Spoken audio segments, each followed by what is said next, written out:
Good evening, everyone. Welcome to Al 24 Midnight Bulletin. I'm your host, Miriam Zian, and here are your headlines. 112 lives were lost in 10 massacres within the past 24 hours in Gaza, as the Zionist aggression killed 29,000 people since the start of the Zionist aggression.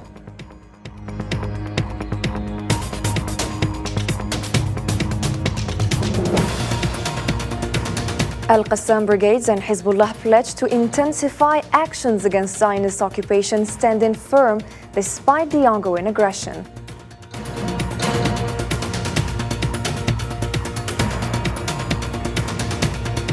And Alexei Navalny, Russia's opposition leader, dies in jail according to Russian prison service.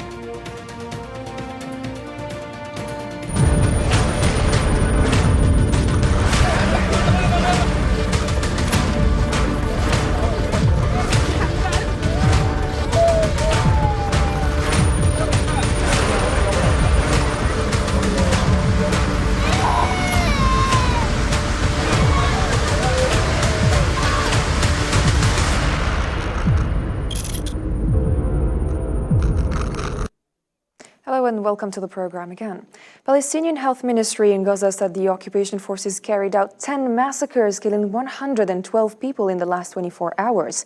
Medical sources in Gaza said that the total number of documented Palestinian casualties since the beginning of the Zionist aggression on Gaza on October 7 has risen to almost 29,000, with an additional 68,552 injuries.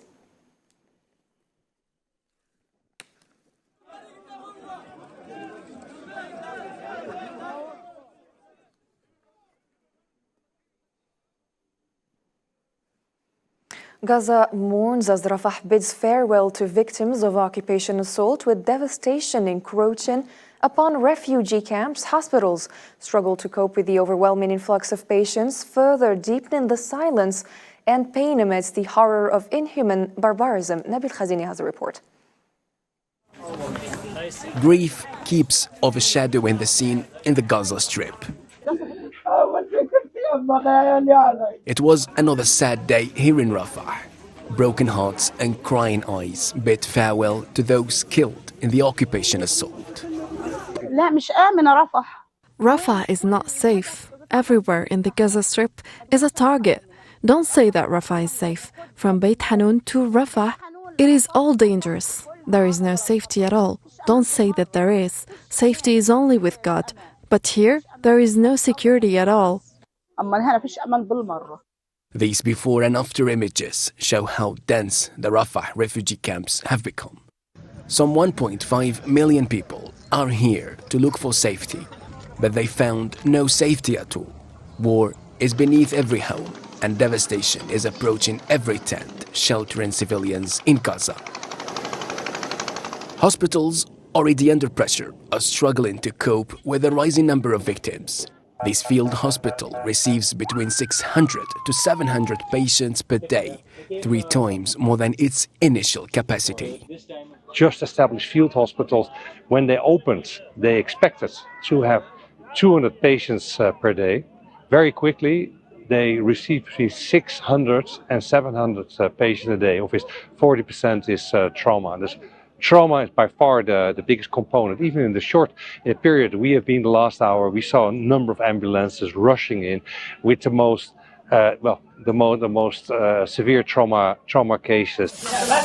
Not far from here, 5 people in intensive care died after their oxygen was cut off following the occupation assault on Al Nasser Medical Complex, Gaza's main hospital.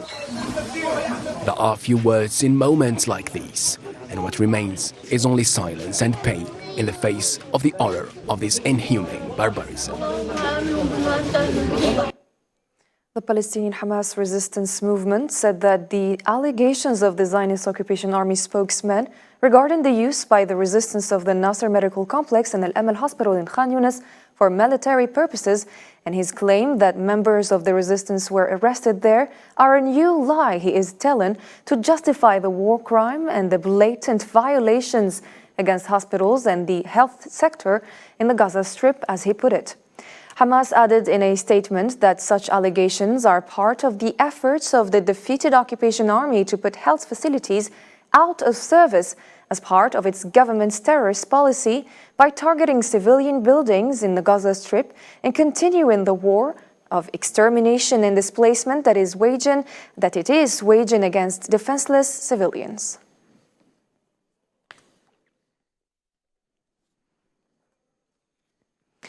The World Health Organization said on Friday that it is trying, following a Zionist operation, to reach Nasser Medical Hospital, which is the largest hospital still operating in the Gaza Strip.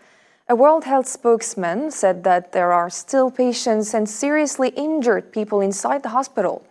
Earlier, the WHO announced that it lost contact with workers at the Nasser Hospital in Khan Yunis, emphasizing that the occupation did not allow two of its delegations to enter the Gaza Strip. The organization called for the need to protect hospitals in Gaza.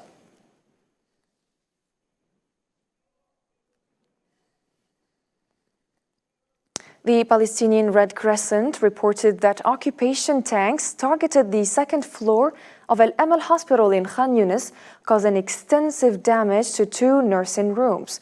Fortunately, no casualties were reported among medical staff or patients. The Red Crescent stated that occupation tanks have been stationed at the hospital gates for 2 weeks, obstructing the entry of aid and logistical supplies. 2 doctors from Al Amal Hospital staff were released on Friday after being detained for 7 days during the occupation storming of the hospital, while 12 other Red Crescent staff members remain in custody.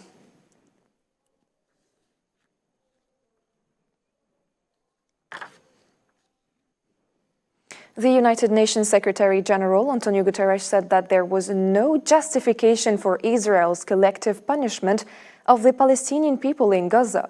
Mr. Antonio Guterres reiterated international concerns that the occupation is planning a full-scale ground incursion in the southern Gaza town of Rafah, which is sheltering fleeing Palestinians and which is the center of humanitarian aid operation. The level of death and destruction is nothing can justify the collective punishment of the Palestinian people in Israel's military response. The situation in Gaza is an appalling indictment of the deadlock in global relations. The level of death and destruction is shocking in itself, and the war is also spilling over borders across the region and affecting global trade. The UN Agency for Palestinian Refugees, UNRWA, said that 84% of health facilities in the Gaza Strip have been affected by attacks. The agency added that more than 70% of civilian infrastructure in Gaza has been destroyed or severely damaged by the occupation's intense bombardment of the enclave.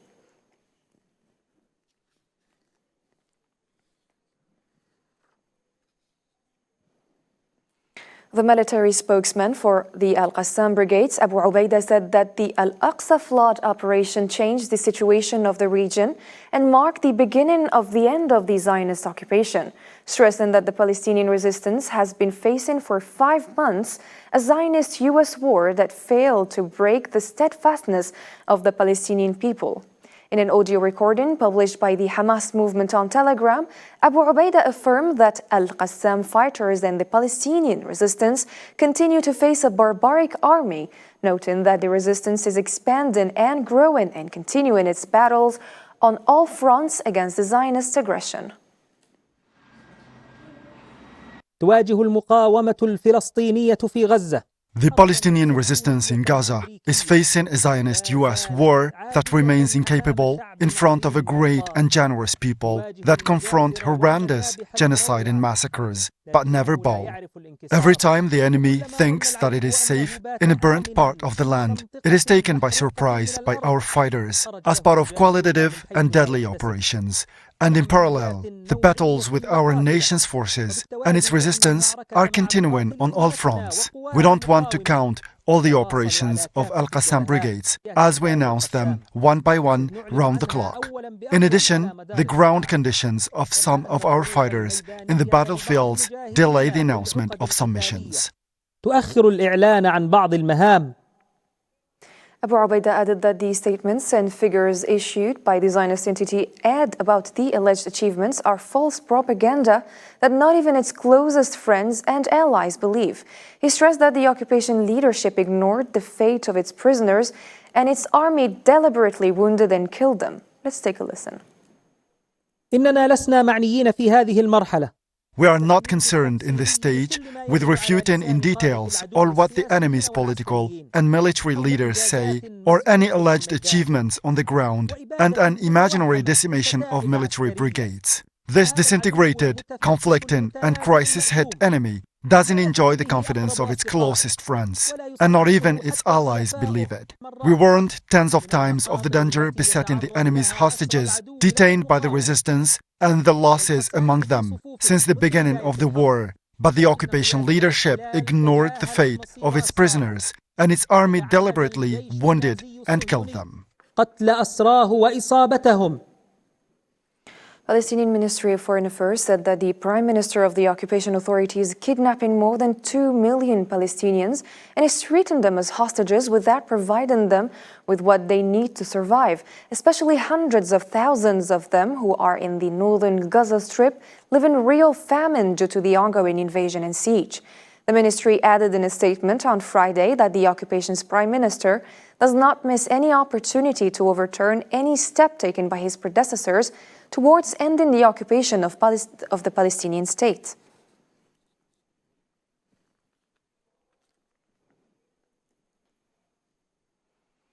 Algerian Foreign Minister Ahmed Attaf engaged in bilateral talks with South African Foreign Minister Naledi Pandor during the African Union executive meeting in Addis Ababa.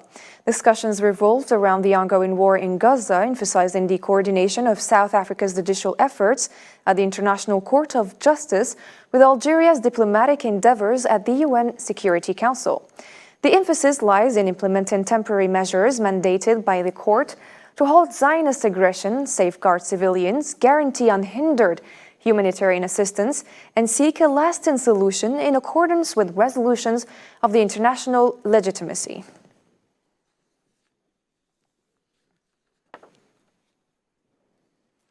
The Executive Committee of the Union of Councils of Member States of the Organization of Islamic Cooperation has affirmed its support for Algeria's efforts in its non-permanent membership in the UN Security Council. The committee expresses backing for Algeria's initiatives to accelerate the implementation of decisions made by the International Court of Justice. This includes an immediate cessation of fire in the Gaza Strip and the prosecution of criminals. The support is extended within the context of the International Conference on the Heinous Crimes Against Palestinians.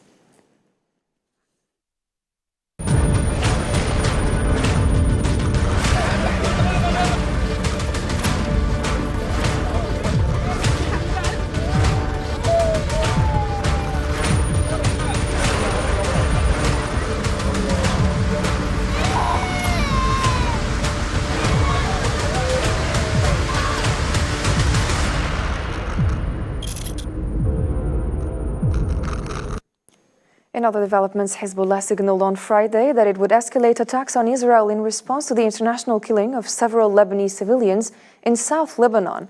Hezbollah leader Sayyid Hassan Nasrallah said Israel would pay a price in blood in a televised speech indicating the risk of an intensification of the conflict that has been raging across the Lebanese-Israeli border.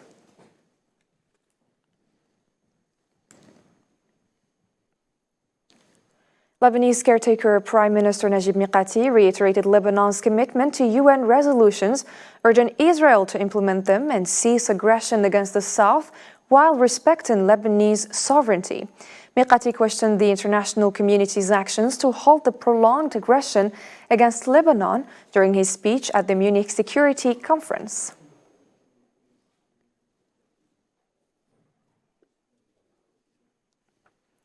Shifting now to national news, where Algeria was elected with merit in Ethiopia's capital, Addis Ababa, member of the African Space Council for a 4-year term during the proceedings of the second and last day of the 44th ordinary session of the Executive Council of the African Union.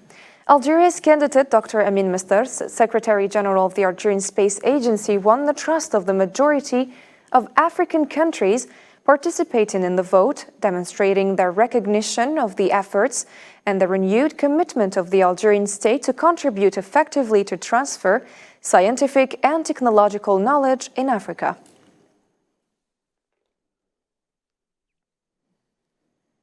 Algeria's Foreign Minister Ahmed Attaf emphasized the importance of enhancing the role of African Union Mini-Committee in relation to the situation in the Republic of South Sudan, which is comprised of 5 countries representing the continent's 5 regions: Algeria, Nigeria, Chad, Rwanda, and South Africa.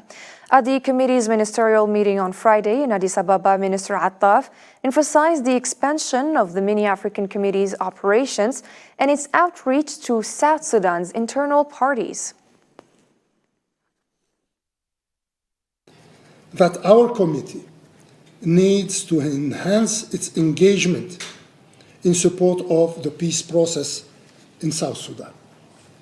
Our ambassadors in Addis Ababa, in collaboration with the AU Commission, should be asked to submit concrete proposals on activities that could be undertaken by the C5 during this very critical year. And last but not least, I think that the 2-track approach is needed here. The first track being what we can do as C5 towards the South Sudanese parties to help them implement the provisions of the peace agreement, including the unification of the army and the preparation of the new constitution. The second track is about what we can do as C5 to convince the major international partners to recommit themselves to the peace endeavor in the sisterly nation of South Sudan, which is about to embark on a critical and very challenging phase of its history. Algeria's top diplomat reaffirmed Algeria's willingness to assist the Republic of Sudan in holding elections that may help put an end to the crisis. Here's Ahmed Attaf. We are worried about the decreasing international interest in the situation in South Sudan, which has translated into lack of support and even suspension of financial assistance to the key peace process monitoring mechanisms. Therefore, in addition to encouraging our brothers and sisters in South Sudan and pressuring them to comply with the transition terms and the content of the revitalized agreement, I believe that our committee should take into account the regional and international environment surrounding the crisis in South Sudan. With this in mind, I fully support the proposal for our committee to undertake an assessment and solidarity mission to South Sudan as early as possible. Algerian Foreign Minister Ahmed Attaf has reviewed with his South African counterpart, Naledi Pandor, the latest developments in the Sahrawi issue. A statement by the Algerian Foreign Ministry indicated that during the meeting, which took place on the sidelines of the African Union's executive meeting in Addis Ababa, the two sides renewed their support for the UN Secretary General and his personal envoy, Staffan de Mistura, for their efforts aimed at reviving the political process to settle the conflict in Western Sahara, based on the right of the Sahrawi people to exercise their inalienable and imprescriptible right to self-determination. According to the same source, the meeting also constituted an opportunity for consultation and coordination on the most prominent issues on the agenda of the African Union summit scheduled to start later today.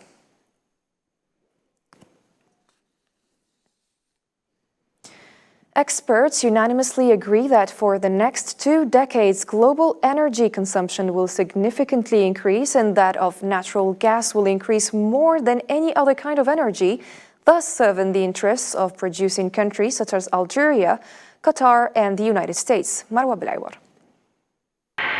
Global demand for liquefied natural gas is set to grow in the upcoming years. It will continue to be the most desired fuel, especially for new power generation.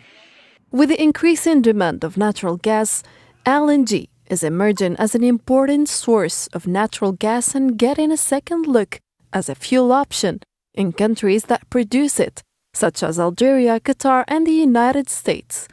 While natural gas demand has already peaked in some regions, it continued to rise globally, with LNG demand expected to reach around 625 to 685 million tons a year in 2040, according to oil company Shell plc.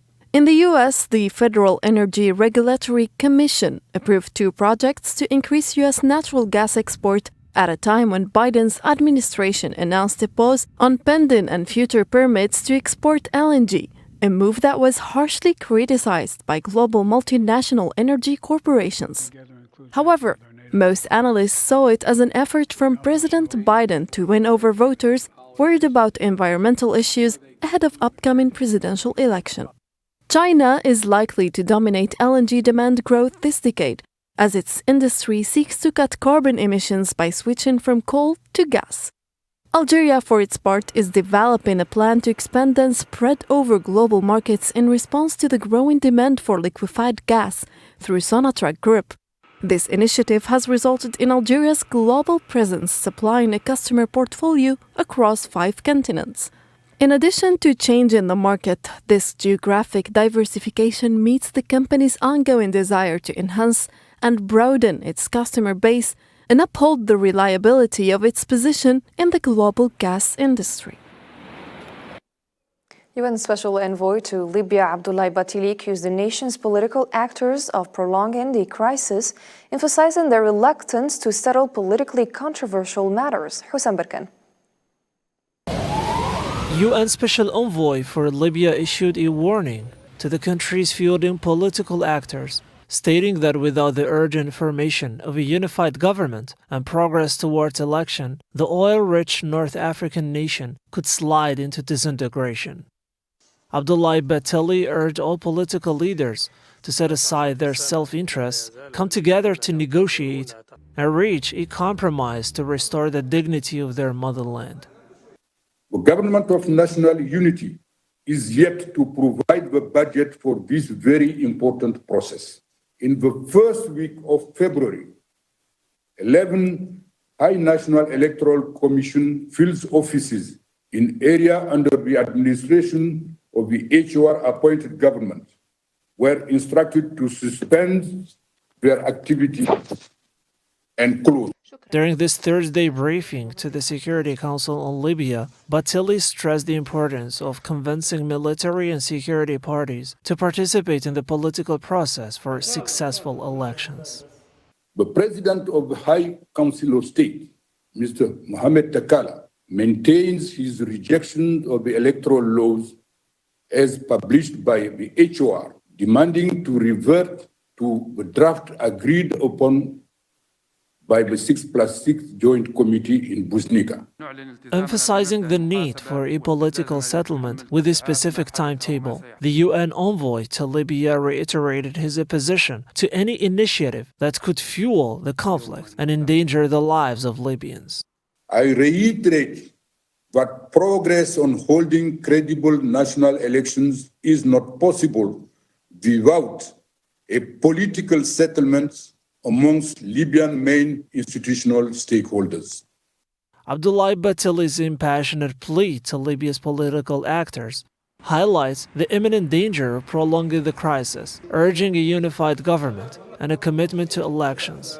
The UN Special Envoy stressed the necessity for dialogue, compromise, and a specific timetable for political settlement. The stark warning serves as a call to action, emphasizing the critical role of international support in averting further destabilization in Libya. In Russia, prison authorities announced Friday that jailed Alexei Navalny has died in jail, as you followed in our top stories. In a statement, the Federal Prison Service said Navalny felt bad after woke and lost consciousness almost immediately.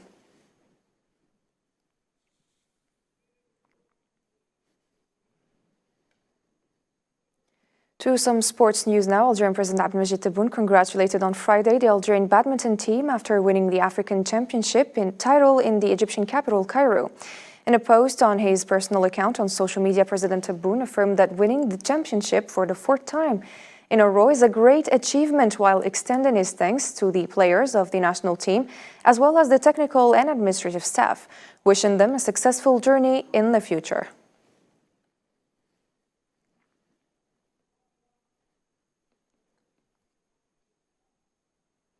Ladies and gentlemen, thank you for tuning in to the Midnight News Bulletin. If you missed any part of our broadcast, you can find us on social media, and have a good night.